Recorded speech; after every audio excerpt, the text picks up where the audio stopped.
now begin by introducing our guest speaker. Please welcome Luz Sanchez with a bucket of water. A bucket of water, Luz Sanchez.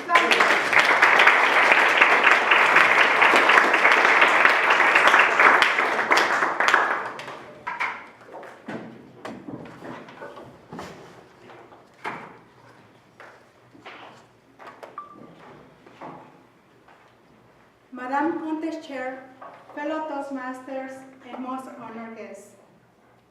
Today, I took a shower. Water is essential for our survival. It has sustained humans since the beginning of time. But what would happen if there was no water to drink, cook, and wash our bodies? I tell you what would happen. This room would not be smelling like flowers right now. I drive from the valley to downtown, and I recently observed the signs stating, "Serious drought. Please help to save water."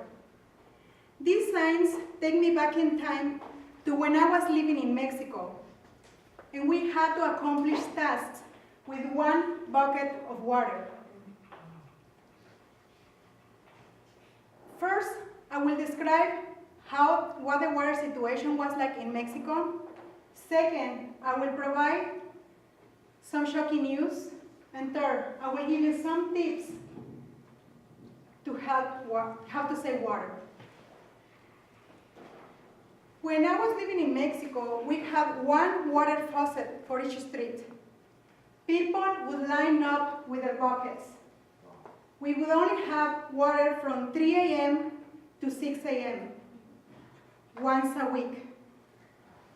So we had to get up at 3 in the morning to check if we were going to have water that day, because sometimes we didn't have water for weeks. When this happened, we would go to another neighborhood where we had relatives. We would take a shower, wash some clothes, and bring water back so we could cook. We have constant public service television announcements saying, "Drop by drop, we are depleting the water. Gota a gota, el agua se agota." For those who speak Spanish, it rhymes. I have not seen any of these public service announcements on American television. Now, the shocking news.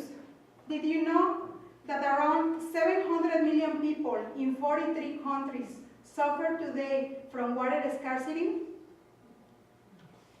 Many people have to walk from their villages 5 days just to get one bucket of water.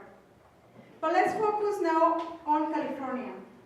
The Los Angeles Times published an article saying how much water does California have left. This article was published on July 8, 2014, and it says we only have water for the next 18 months.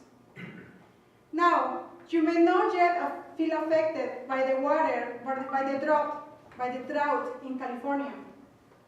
You can get water anywhere. Obviously, you're not living in a place where the water is scarce. But did you know that the DWP, the Department of Water and Power, has to increase water revenue by $230 million for the next 5 years? And this is only to repair infrastructure and comply with government regulations. Therefore, it's imperative we unite to help preserve these precious natural resources.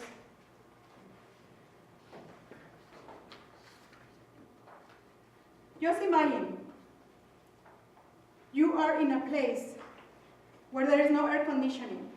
You are very sweaty. You cannot take a shower for weeks. You cannot wash your clothes.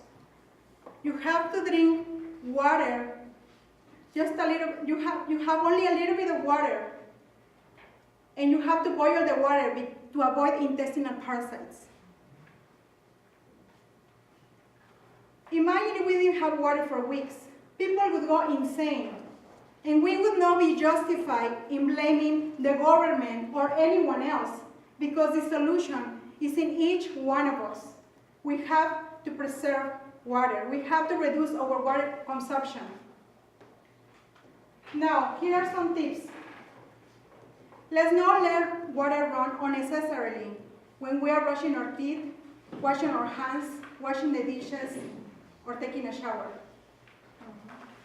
Let's take short showers, and let's have a bucket handy so we can collect the water. You can use it for your plants or anything else.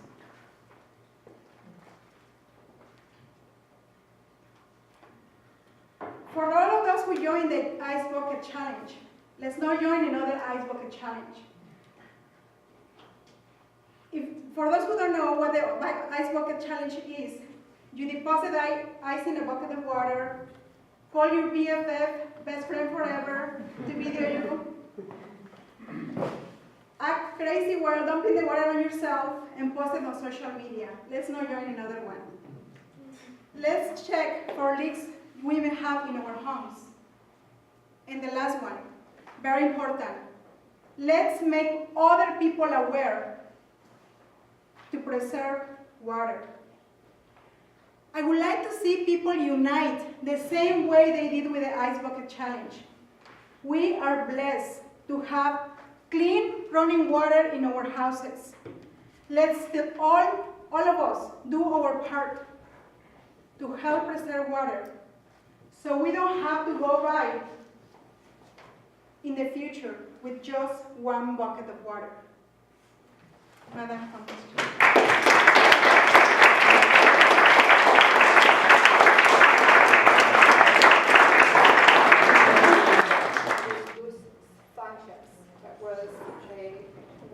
So, Luz, tell me, what part of Mexico are you from?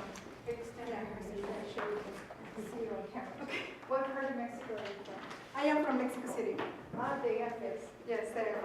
And I used to live in the suburbs of Mexico City. It's such a beautiful town. Faraway areas, yes. Yeah, there's a saying that I heard about the Yafes that it's in Spanish. They say, there's a phrase that they use to describe people from the Yafes, the capital, called chilangos. And they say, dicen que los chilangos saben todo, or creen que saben todo. They say that the people from the capital think they know. Well, I don't feel like I know everything. Actually, I want to learn. I feel like I don't know anything. Yes. So how long have you been in the United States? I have been living here for 15 years. Well, that's a long time.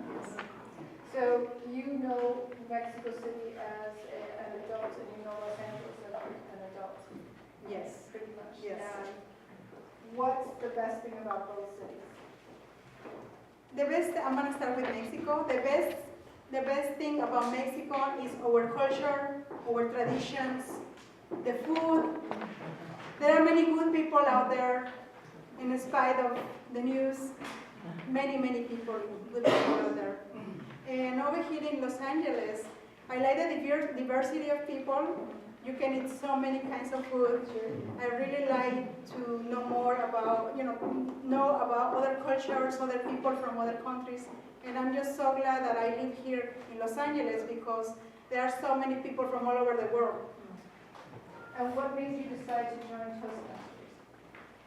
I felt like it was an inner calling. It was an inner calling. I was silenced. In living in Mexico, I felt like I was silenced. There's a lot of repression, suppression.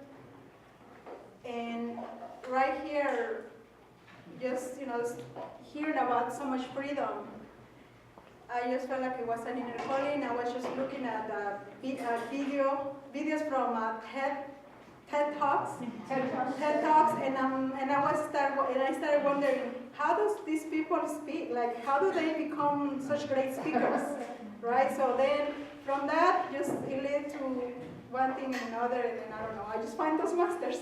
And I'm just very happy that I found Toastmasters. Did someone tell you about Toastmasters? No, I found it on the internet. Yes. And what club did you join? At the beginning, I joined Cosmo, but right now I belong to Renaissance Speakers. It's our president. And we have other members over here from Renaissance Speakers. Yeah, and I belong to VOLT also. VOLT is Voices for Leadership Toastmasters. It only meets once a month. Well, thank you again. Thank you very much. Great.